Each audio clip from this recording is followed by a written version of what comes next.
I went to a Catholic school, and it's funny because that's the first encounter I had with a Muslim. It was a brother named Galib, and me and him became very good friends at a young age. And I remember going back and to speak to my dad about this friend and how can I go to his house, and my dad would be like, "No, stay away from these Muslims. These Muslims are terrorists. They're bad. They'll brainwash you, etc."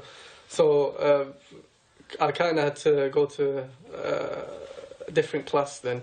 So I kind of stayed away from Muslims because as a young child, you kind of trust your dad because it's your parents. You're growing up with them. So I kind of trusted them, and I grew up with this mentality of hating Muslims because of what my dad's actually instilled in my mind. Like I went to high school with this attitude of basically Asian. That's what I thought. Like I thought Islam was just a religion for Pakistanis. So I would go to any Pakistani I'd see. I'd be very harsh towards them, and I'll call them names, and I'll say you believed in like a four-armed God. I was kind of confused at the time. In high school, I always claimed an identity of being a Catholic, but I never actually believed in it because from a very young age, I remember from maybe year 7, year 8, year 9, I used to read a lot of books, and I found stuff that I don't really like, the history of Christianity and other stuff, and it wasn't for me. A couple of years later, I think it was around about, I was in year 10, this new boy came in my class, and I remember this boy being very pale, white-skinned, and he looked very European.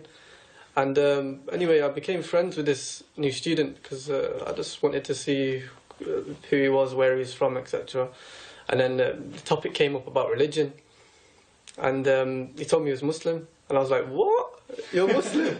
I was so shocked, like I couldn't believe it. Like all my life, I've believed that Islam was just a religion for Pakistanis, Asians, Indians, and he told me that he was Muslim, and then he told me he was Amizigh, which is it's a Libyan Berber basically. But then we started talking about different articles of our faith. So I was telling him that, oh, we believe that Jesus is the Son of God.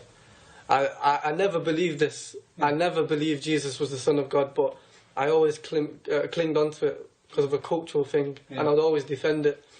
So this friend of mine, he said, we believe in Jesus too. I was like, really?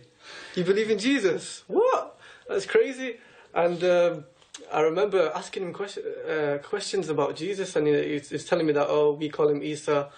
It's very similar to the story in the Bible. It's the same person. But then he told me that we don't believe he's the Son of God or he's crucified.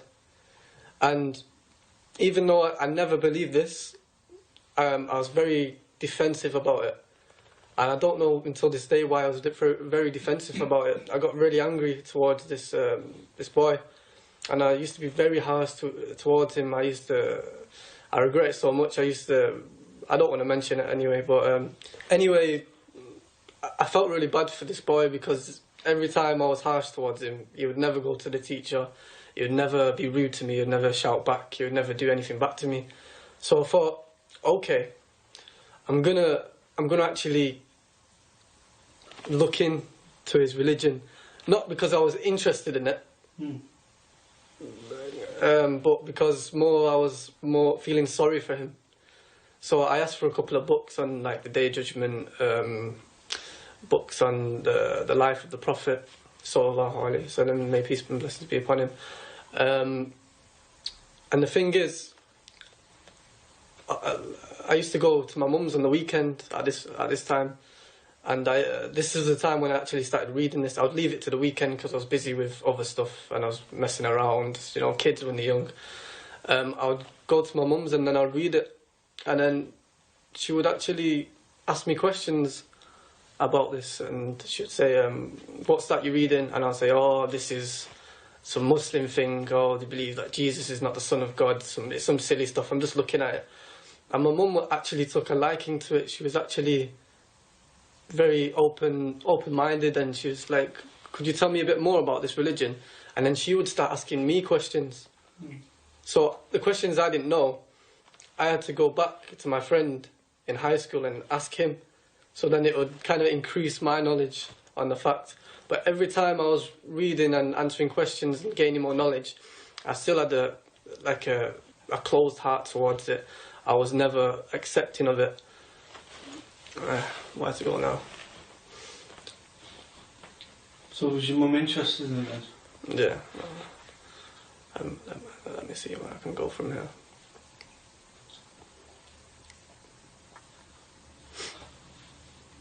Tell us about that bit, inshallah. I hate telling this bit because it makes me get a bit emotional. How can I put this? Can I have a drink or something first? My throat's going dry. One night, I was up till I was up late. I can't remember why I was up, but I remember feeling something strange. Like, I don't know why I was up, but like, I remember my dad jumping out of bed, and it was really strange of him jumping out of bed. Someone rang his phone, and I heard him yapping on the phone, and it didn't sound good. But he came into my room, and he said, "Cam, your mum's passed away." And at that moment, till this day, like I can't actually accept it. Like, for a while, I couldn't process like what actually happened, and it just. Wow.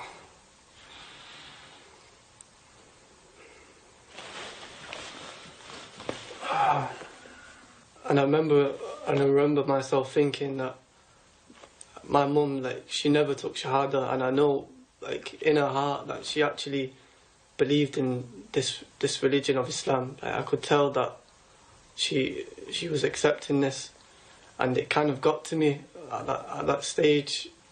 And I remember myself thinking that I trust my mum so much, and that now she's gone, that I have to look into this religion with an open heart. I can't be just biased and just reading it. So I went back to my friend. We're friends now. I'm his living. I went back to my friend, and I started asking for some books. But this time, when I was opening these books, everything I read, I accepted. Like, every single word, I accepted it.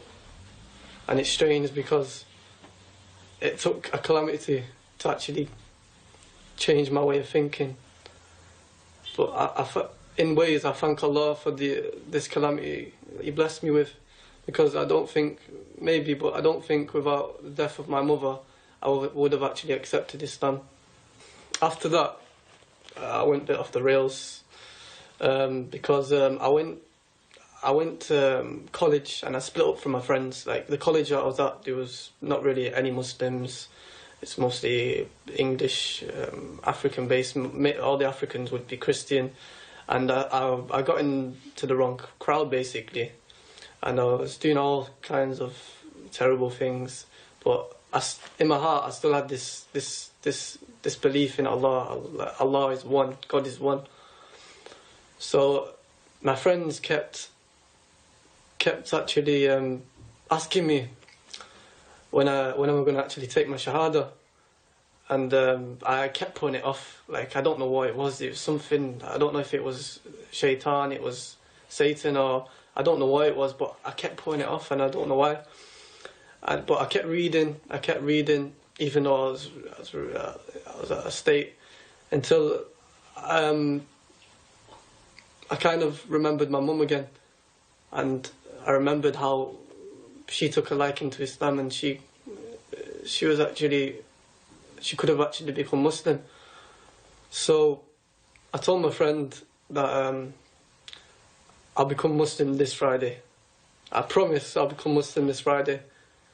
So Friday came, and the nerves started kicking in.